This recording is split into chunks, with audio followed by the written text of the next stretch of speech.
오늘도 주의 성전에 나온 우리 모든 성도님들을 주님의 이름으로 환영하고 축복합니다. 설 명절 잘 보내셨습니까? 그 어느 때보다 좀 긴 연휴라서 우리 성도님들 모두 몸도 마음도 좀 어느 때보다 충전하는 귀한 시간이 되셨으리라 믿습니다. 우리 구정으로는 또 새로운 한 해를 맞이했는데요, 어느 때보다 더 반가운 마음으로 우리 앞뒤에 계시는 우리 성도님들과 함께 인사 나누고 또 말씀을 듣겠습니다. 사랑합니다, 축복합니다. 함께 인사 나누겠습니다. 사랑합니다, 축복합니다. 우리 한 번 더 인사 나누실 때 더하심의 은혜를 누리십시오. 한 번 더 인사하겠습니다. 더하심의 은혜를 누리십시오. 더하심의 은혜를 누리십시오. 아멘.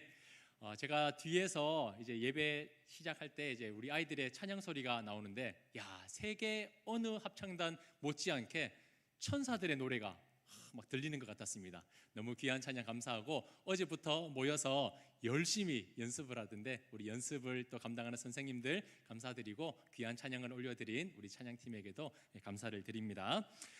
지난주에는 데살로니가전서 5장 23절과 24절 말씀을 통해서 걸작품을 빚으시는 신실한 조각가라는 제목으로 한번 말씀을 나누었습니다. 40년 동안 대성당 안에 버려진 큰 대리석은 미켈란젤로를 만나서 다비드 상이라는 걸작품으로 재탄생했습니다. 그리고 깨어진 도자기, 깨어진 그릇은 버리는 게 일반적입니다. 하지만 깨어진 조각들을 이어붙이고 금과 은으로 그 틈을 메꾸는 킨츠기라는 기법을 통해서 이 깨진 조각들은 다시 걸작품으로 재탄생할 수 있었습니다. 이 땅에는 버려지고 쓸모 없어지는 재료들이 참 많이 있습니다. 하지만 그것들을 가지고 새로운 작품들로 만들어내는 예술가들과 기법들이 너무나 많이 있습니다. 하지만 창조주 하나님은 이 땅에 있는 그 어떠한 예술가나 조각가들과 비교할 수 있는 분이 아닙니다. 하나님은 그의 형상을 담아 사람을 만드신 후에 그 코에 생기를 불어넣으심으로 생명을 만들어 주셨습니다. 생명을 공급하심으로 완전하게 이 땅에 하나뿐인 걸작품으로 만드신 분이 바로 우리 하나님이시다라는 겁니다. 수십억 명의 많은 사람들이 있지만 단 한 사람도 같은 사람 없이 모두 다 하나뿐인 걸작품으로 빚으시는 분이 바로 우리 하나님이다라는 겁니다. 그리고 하나님은 만드신 것으로만 만족하시지 않았습니다. 유명한 박물관이 그 안에 있는 가치 있는 유물을 지켜내고 보존하기 위해서 수백억의 대가를 지불하는 것처럼, 하나님은 하나님의 형상대로 지음받은 우리 인간을 짓기만 하고 내버려 두시는 것이 아니라 주님께서 다시 오시는 그날까지 흠 없도록 보존하고 보호해 주신다고 약속하셨습니다. 거룩하게 하시며 보존하게 하시는 분이 바로 우리 하나님이십니다. 그 하나님이 우리를 만드셨고 우리를 지금까지 보존하시며 보호하시는 줄 믿으시기를 바랍니다. 그 하나님은 신실하신 분이십니다. 사람과 다르게 변하는 분이 아니라 영원 전부터 영원까지 변함없는 분이십니다. 그래서 우리는 그 약속의 말씀을 믿을 수가 있습니다. 한번 지키겠다고 약속하신 말씀, 이루겠다고 하신 말씀 반드시 이루시는 그 하나님의 약속의 말씀을 믿고, 나는 이 땅에 단 하나밖에 없는 걸작품이다 라는 사실을 기억하면서 하나님의 뜻 안에서 하나님이 주시는 은혜를 마음껏 누리며 살아가시는 복된 삶을 살아가는 우리 성도님들이 되시기를 다시 한 번 더 축복합니다. 아멘. 제가 어렸을 적만 해도 아침이 되면 하루를 시작하며 부르는 노래가 있었습니다. TV에서도 이 노래만 나오면 자다가도 눈이 번쩍 떠졌는데, 아마 우리 연세가 조금 있으신 성도님들은 기억하실지도 모르겠습니다. 아빠가 출근할 때 뽀뽀뽀, 엄마가 안아줘도 뽀뽀뽀, 헤어질 때 또 만나요 뽀뽀뽀. 노는 걸 제일 좋아하시는 뽀통령이 태어나시기 이전에 부르던 노래라서 우리 여기 있는 다음 세대 친구들은 무슨 노래지? 라는 시큰둥한 표정으로 앉아 있는데, 제가 어렸을 적만 해도 이 뽀뽀뽀 노래가 굉장히 많이 유행했습니다. 아침만 되면 이 뽀시기 아저씨가 이 아침을 얼마나 신나게 깨워주시는지, 그래서 하루를 참 밝게 재밌게 시작했던 기억이 납니다. 그리고 이 노래를 부르면서 아빠한테 뽀뽀 한 번, 엄마한테 뽀뽀 한 번, 아쉽다고 한 번 더 뽀뽀하면서 선교원으로 갔던 기억이 납니다. 제가 이래봬도 선교원 출신입니다. 제가 이 아들에게 선교원 나왔다 하니까, 아빠 어린이집도 알겠고 유치원도 알겠는데 선교원은 뭐예요? 라고 말하는 겁니다. 특수한 부대다라고 제가 말을 했는데, 제가 어렸을 때부터 이 선교원에 나갈 때마다 늘 뽀뽀뽀 노래를 부르면서 뽀뽀를 했던 기억이 납니다. 우리 사랑하는 친구들은 지금도 부모님하고 뽀뽀하고 있습니까? 네, 마음속으로 고개를 흔들고 있는데, 네, 뽀뽀는 부끄러운 게 아니라 부모님과 자녀 사이에, 그리고 부부와 사랑하는 사이에 사랑과 애정을 표현하는 아름다운 행위입니다. 이 성경 안에도 이 입맞춤, 이 뽀뽀에 대해서 나오고 있다는 사실을 아십니까? 성경에도 이 입맞춤에 대해서 여러 구절에서 나오고 있는데요. 그 의미는 다양하게 기록되어 있습니다. 먼저는 조금 전에 말씀드렸듯이 사랑과 애정을 드러내기 위해 입맞춤을 하는 경우가 있습니다. 창세기 27장 26절을 보시면 아버지 이삭이 이제 에서로 변장한 야곱을 향해서 나에게로 와서 입맞춤을 해달라는 요청을 합니다. 그리고 창세기 45장 15절을 보시면 요셉이 형들에게 숨겨왔던 자신의 정체를 이야기하면서 서로 울며 형제들과 목을 어긋맞추며 입맞추었다라고 말하고 있습니다. 입맞춤은 나와 당신 사이에 어떠한 허물과 벽이 없도록 가깝다, 나는 그만큼 당신과 함께하고 있고 당신을 사랑하고 있다라는 애정의 표현입니다. 분노하고 죽여야 하는 원수가 아니라 여전히 사랑하는 형제라는 것을 드러내는 입맞춤입니다. 그리고 입맞춤에는 복종의 의미가 있습니다. 사무엘상 10장 1절을 보시면 사무엘이 사울에게 머리에 기름을 붓고 입맞추었다라고 말하고 있습니다. 그리고 열왕기상 18장 18절을 보시면 바알에게 입맞추지 아니한 자라고 말합니다. 고대 당시만 해도 허리를 숙여서 신하가 왕에게 입을 맞추거나 신상 앞에 입을 맞추는 행위는 나는 당신에게 속해 있는 복종하는 자입니다, 당신은 나의 주인입니다 라는 것을 맹세하는 행위였습니다. 그리고 입맞춤에는 회개와 용서의 의미가 있습니다. 창세기 33장 4절에 보시면 이제 야곱과 에서가 화해하면서 만날 때에 목을 어긋맞추고 입맞추었다라고 기록되고 있습니다. 그리고 누가복음 7장 38절을 보시면 죄 지은 한 여인이 예수님께 향유를 가지고 와서 그 향유를 발에 붓고 자신의 머리털로 닦아드리며 그 발에 입맞추었다라고 기록하고 있습니다. 자, 이뿐만 아닙니다. 아름다운 입맞춤이 있는가 하면 배신의 입맞춤도 있습니다. 우리 친구들, 성경에서 배신하면 떠오르는 사람 누가 있을까요? 네, 열심히 얘기하게 하고 있는데, 그렇죠, 잘 말했어요. 가룟 유다입니다. 가룟 유다, 배신의 아이콘. 마태복음 26장 49절을 보시면 가룟 유다가 로마 군인들에게 예수님을 팔기 전에 내가 입맞추는 자가 예수다라고 알려주면서 예수님에게 입맞춤하는 장면이 나옵니다. 이처럼 입맞춤은 대상과 상황에 따라서 그 의미가 다양합니다. 그렇다면 오늘 이 말씀에서 말하고 있는 입맞춤은 어떤 의미가 있겠습니까? 본문에서 말씀하는 입맞춤은 거룩한 사랑과 연합을 나타내는 입맞춤입니다. 바울은 데살로니가뿐만 아니라 다른 교회를 향해서도 입맞출 것에 대해서 권면을 하고 있는데요. 먼저 로마서 16장 16절 말씀을 우리 화면을 보면서 같이 한번 읽겠습니다. 시작. 너희가 거룩하게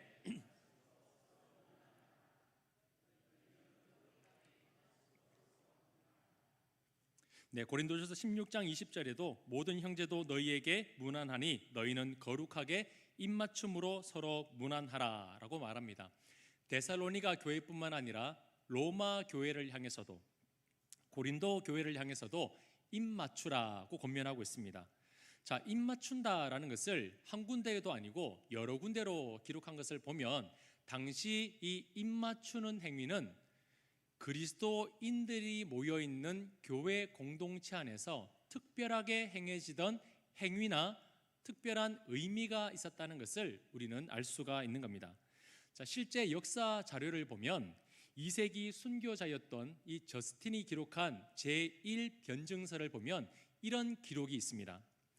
성만찬을 행하는 가운데 기도를 마친 후에는 서로 성도 상호 간에 입맞춤의 인사를 나눈다. 성만찬을 하고 끝나고 나면 성도 간에 서로 입맞춘다라는 기록이 나와 있습니다. 초대교회는 지금과 다르게 매 예배 때마다 성만찬을 베풀었습니다.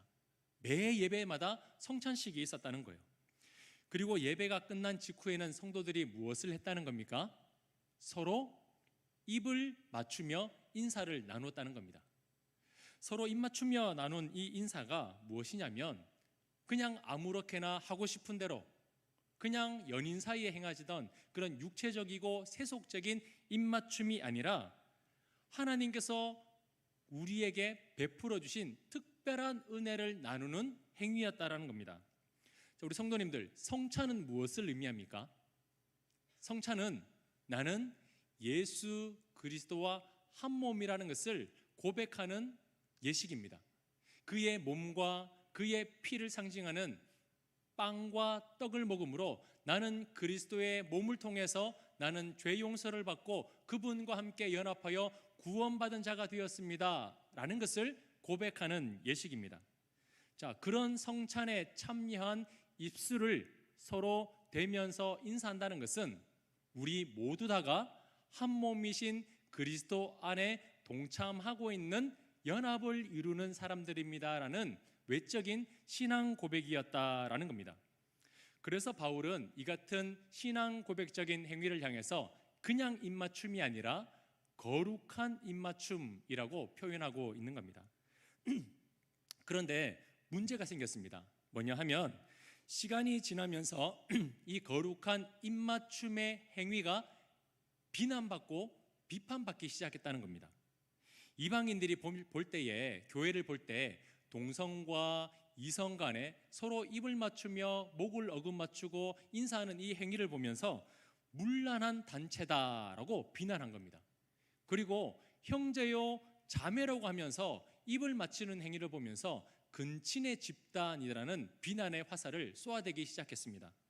그래서 이 같은 일들 때문에 3세기로 넘어와서는 교회 안에서 공식적으로 입맞춤의 행위를 금지시켰습니다. 대신에 입맞춤 대신에 무엇을 했냐면 서로 손을 잡거나 어깨를 토닥이거나 안아주는 걸로 대신했습니다. 입맞춤은 사라졌지만 여전히 그 정신과 의식은 남아 있었다는 거예요. 중요한 것은 당시 초대교회는 성만찬을 통해서 주님과 하나됨을 고백했고 거룩한 입맞춤을 통해서 우리 모두는 하나요 연합되는 공동체라는 것을 매 예배 때마다 함께 나누었다는 겁니다. 입맞춤은 사라졌지만 여전히 그들은 악수나 포옹을 통해서 외적인 신앙 고백을 하며 예배를 마무리했다는 겁니다. 그냥 내가 받고 싶은 은혜 받고 내가 만족하는 예배 드렸다고 만족해하는 것이 아니라 나와 함께하고 그리스도 안에서 한 몸인 공동체라는 것을 함께 나누면서 모든 예배를 마쳤다는 겁니다. 자, 우리 성도님들, 제가 질문 하나를 드리고 싶은데요. 만약 오늘날에도 예배 시간에 이 거룩한 입맞춤이 있다면 우리 성도님들은 하실 수 있겠습니까? 아멘이라고 확실하게 대답한 분도 계시고 우리 사랑하는 다음 세대들을 보면 지금 깜짝 놀라면서 치를 떨고 있습니다. 어떻게 입을 맞추지? 이렇게 표현하고 있는데, 물론 부모 자녀끼리, 형제 자매끼리, 내가 아끼고 사랑하는 지체들끼리는 앞니빨이 똑 부러지도록 강하게 그 입맞춤을 할 수 있을 겁니다. 그런데 26절 말씀은 우리에게 도전하고 있습니다. 무엇이라고 말씀하냐면 거룩하게 입맞춤으로 모든 형제에게 문안하라. 모든 형제에게. 이것이 바로 오늘날 성경이 우리에게 던지는 도전입니다. 인사해야 하는 대상이 모든 형제라는 겁니다. 가능하시겠습니까? 만약 다음 주부터 예배 시간의 마지막 마무리는 거룩한 입맞춤으로 예배를 마치겠습니다 라고 광고를 한다면 아마도 다음 주부터는 이런 광경이 펼쳐질지도 모릅니다. 혹시 우리 성도님들 둥글게 둥글게 게임 하십니까? 둥글게 둥글게 둥글게 둥글게 다 같이 원을 잡고 빙빙 돌다가 사회자가 4명 그러면 어떻게 하죠? 가까이 있는 4명끼리 딱 뭉쳐가지고 조를 짭니다. 자, 그렇게 만들다가 1명이거나 2명이거나 3명이면 어떻게 되죠? 땡 탈락 되는 게임이 둥글게 둥글게입니다. 마치 이런 모습들이 펼쳐질 수도 있습니다. 예배 시간에 거룩한 성찬에 참여하면서 떡을 떼고 잔을 나눕니다. 나는 그리스도와 한 몸이 되었습니다. 그분의 은혜로 나는 구원받아 영원한 생명을 얻게 되었습니다. 주님 감사합니다. 감격함으로 성찬에 참여했습니다. 눈물로 고백했습니다. 그리고 예배의 마지막 시간이 되어서 이 거룩한 입맞춤하는 시간이 되었습니다. 어떻게 될까요? 4명, 3명이라고 외치는 것처럼 내가 원하는 사람과 미리 둥글게 원을 짜놓고 그 안에서 입맞춤을 하는 광경들이 펼쳐질지도 모릅니다. 그리고 그 자리는 절대 바뀌지 않습니다. 한 달이 지나도 수개월이 지나도 수년이 지나도 앉는 자리들이 바뀌지 않습니다.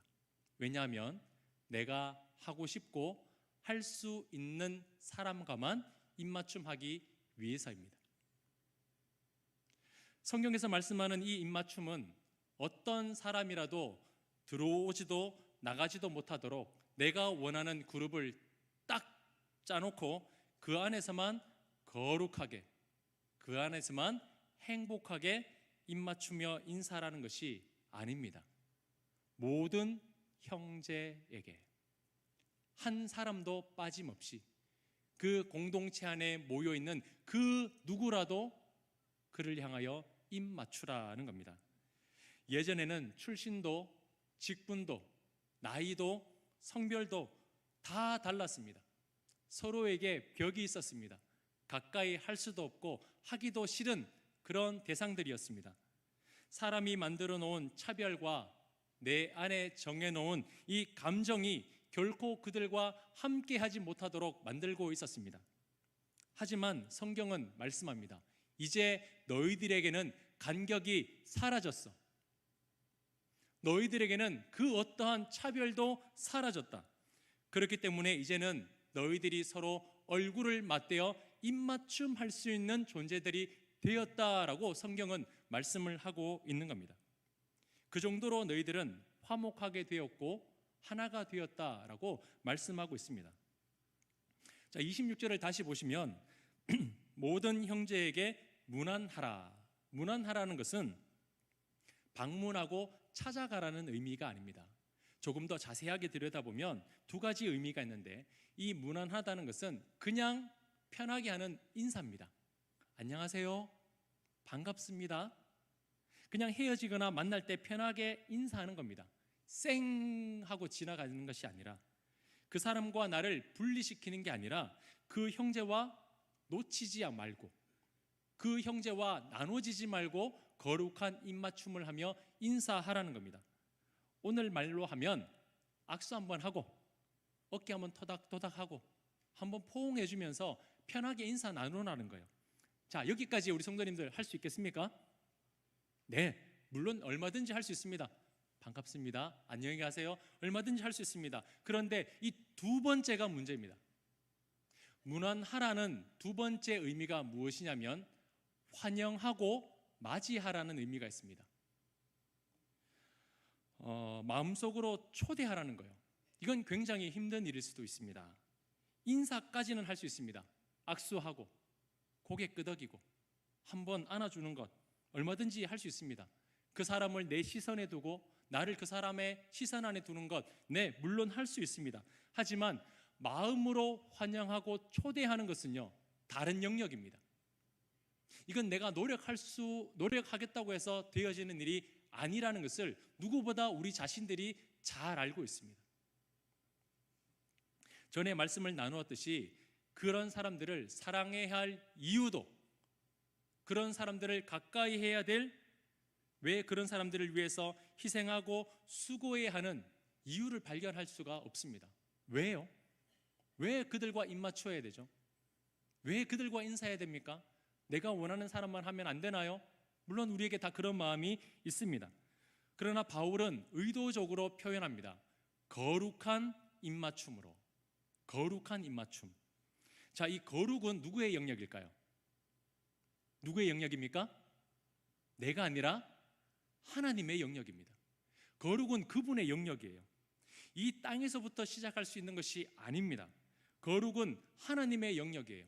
그렇다면 바울은 또 우리에게 불가능한 것을 요구하고 있을까요? 할 수 없는 일을 하라고 하면서 못하는 것에 대한 죄책감을 가지고 책망하고 질책하기 위해서 이 말씀을 우리에게 던져주는 걸까요? 그렇지 않습니다. 할 수 없는 것 억지로 하라고 떠미는 것이 아니라 이제 할 수 있는 존재가 되었기 때문에 하라고 권면하는 거예요.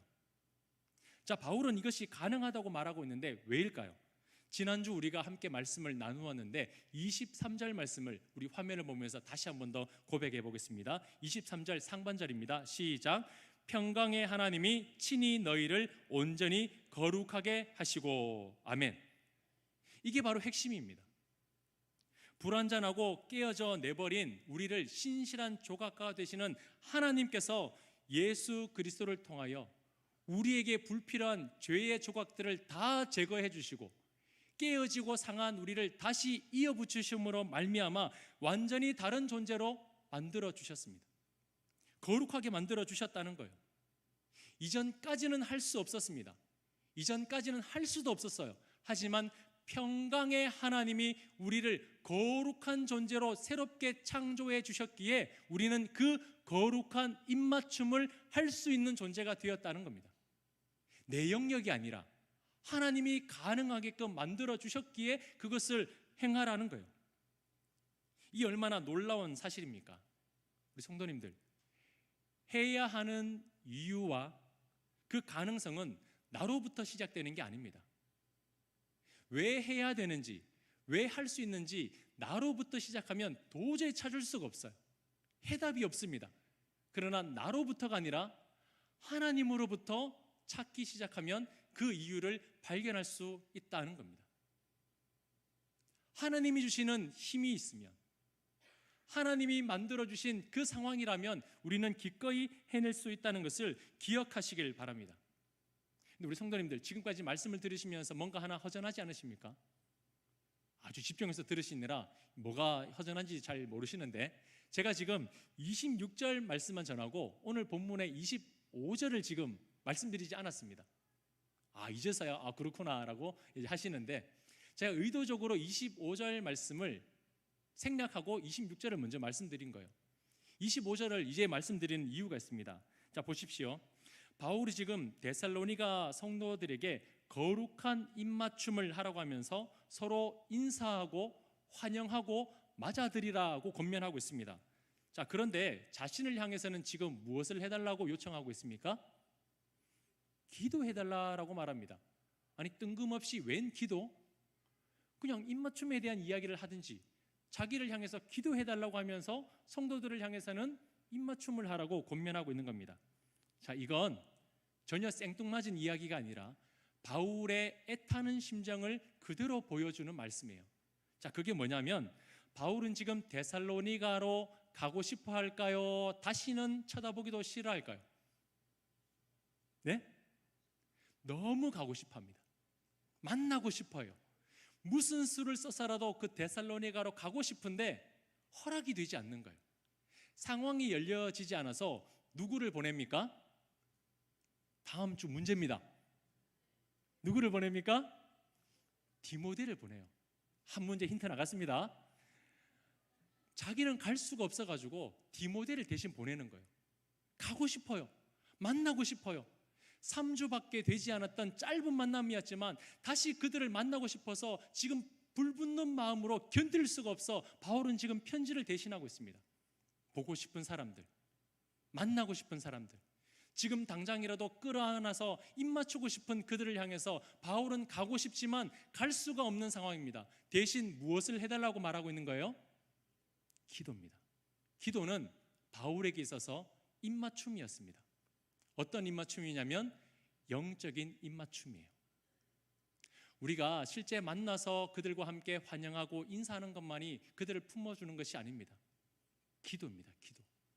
기도는 보이지 않아도, 만날 수 없어도, 내가 잡아주지 못해도 그를 사랑하는 마음으로 가슴에 품고 그에게 영적인 입맞춤을 하는 행위가 기도라는 겁니다. 바울은 지금 그들에게 요청하고 있습니다. 성도들이여, 나에게 영적인 입맞춤을 해주십시오. 나도 당신들에게 입맞추고 싶습니다. 나는 영적인 입맞춤으로 당신들에게 기도하겠습니다. 당신들도 나에게 영적인 입맞춤을 좀 해주십시오. 그러면서 그 애타는 마음을 잠시나마 위로받고 싶은 그 마음을 드러내고 있는 겁니다.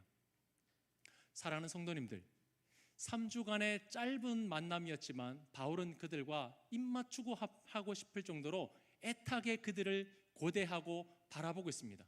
그러나 3주가 아니라 3개월, 3년, 30년 이상 만난 우리 성도님들과는 어떻게 지내고 계십니까? 그들과 한 번이라도 더 손을 잡고 싶어서, 그들과 한 번이라도 더 안아주고 싶어서, 그들과 한 번이라도 더 입맞추고 싶어서 그 마음이 요동치고 계십니까? 4명 조를 짜서 딱 내 영역 안에만 갇혀 있어 다른 사람하고는 전혀 교제하지 않는 수십 년의 세월이 지났지만 아직까지 한 번도 만나지 못한 그런 신앙생활을 하고 계십니까? 저는 오늘 이 말씀이 우리 성문교회에게 던져주는 하나의 과제이자 도전이자 은혜의 말씀인 줄 믿습니다. 오늘 새로운 목장이 편성되었습니다. 올라오시면서 확인하는 분도 계셨을 것이고 아직까지 확인하지 못한 분도 계셨을 겁니다. 8개의 목장입니다. 아마 내려가시면서 명단을 보시면 깜짝 놀라실 수도 있습니다. 아이고, 이 사람하고 한 번도 이야기도 안 해봤는데, 아이고, 이 사람 내 얼굴도 모르는데. 괜찮습니다. 이제 입맞추는 시간을 가지면 됩니다. 8개의 목장을 통해서 우리 성문교회가 이 아름다운 하나의 연합을 이루는 이제 시작점이 될 수 있기를 간절히 소망합니다. 어색하다고 불편하거나 피하는 것이 아니라 그 어색함이 하루가 지나고 이틀이 지나고 한 달이 지나고 1년이 지난다면 왜 이제 오셨어요? 잘 지내셨어요? 누가 뭐라 하지 않아도 서로 목을 맞대면서 입맞춤을 할 수 있는 그런 영적인 깊은 교제의 현장이 될 줄 믿습니다. 그래서 우리 성도님들 기도해 주시길 바랍니다. 아이고, 나 이 사람하고 불편한데. 예, 불편합니다. 어색할 수 있습니다. 하지만 그 이유를 나에게서 찾는 것이 아니라 거룩하게 흠이 없도록 보존하시며 지켜주시며 은혜 베풀어 주신 그 하나님의 은혜가 역사하심이 우리 가운데 있으니 우리는 할 수 있음을 믿으시기를 바랍니다. 그리하여 이 8개의 목장이 앞으로 활성화가 되고 다음 주 성경 퀴즈를 할 때부터 완전히 하나가 되어서 정말 즐겁게 행복하게 그런 목장의 모임들이 일어났으면 좋겠습니다. 이제 예배가 마치고 나면 이제 8개의 목장을 섬기는 우리 마을장과 목자님들의 임명식을 잠시 가질 겁니다. 우리 성도님들 기도해 주셔야 됩니다. 누구 하나 그 일 맡고 싶은 사람 누가 있겠습니까? 가장 앞선 자리에서 하고 싶은 사람 누가 있겠습니까? 하지만 우리 8분의 목자님들은 순종하는 마음으로 주님을 사랑하는 마음으로 그 복음의 빛을 지은 것을 갚아드리기 위하여서 그 사명을 감당하고자 오늘 기도로서 준비하셨습니다. 그래서 우리 성도님들은 앞으로 판단하고 비난하고 정죄하고 목자가 그거밖에 못하냐고 하시는 것이 아니라 기도해 주시고 입 맞춰 주시고 더욱더 안아주시면서 격려해 주시기를 간절히 소망합니다. 목자는 그 가운데에 힘든 성도들이 있을 수 있습니다. 피하고 싶은 성도들이 있을 수 있습니다. 하지만 저로부터 시작해서 우리 모든 영혼을 돌보는 사명을 감당하는 직분을 가지신 분들은 피하는 것이 아니라, 회피하는 것이 아니라 그리스도께서 깨어진 나를 버리지 아니하시고 주의 사랑으로 다시 붙여주시고 이어주신 것처럼 온전히 하나 되는 마음으로 역사해 주셔서 우리 사랑하는 성문의 공동체를 다시 일으켜 주실 줄 믿습니다. 그 사랑하는 마음을 가질 수 있도록, 그 사랑하는 마음을 마음껏 나눌 수 있는 우리 믿음의 공동체가 되어서 누구라도 함께 입맞춤을 할 수 있고 누구라도 함께 그 마음에 받아들이며 환영할 수 있는 주님의 사랑이 다시 회복되는 성문의 공동체가 될 수 있기를 주님의 이름으로 축원합니다. 축원합니다.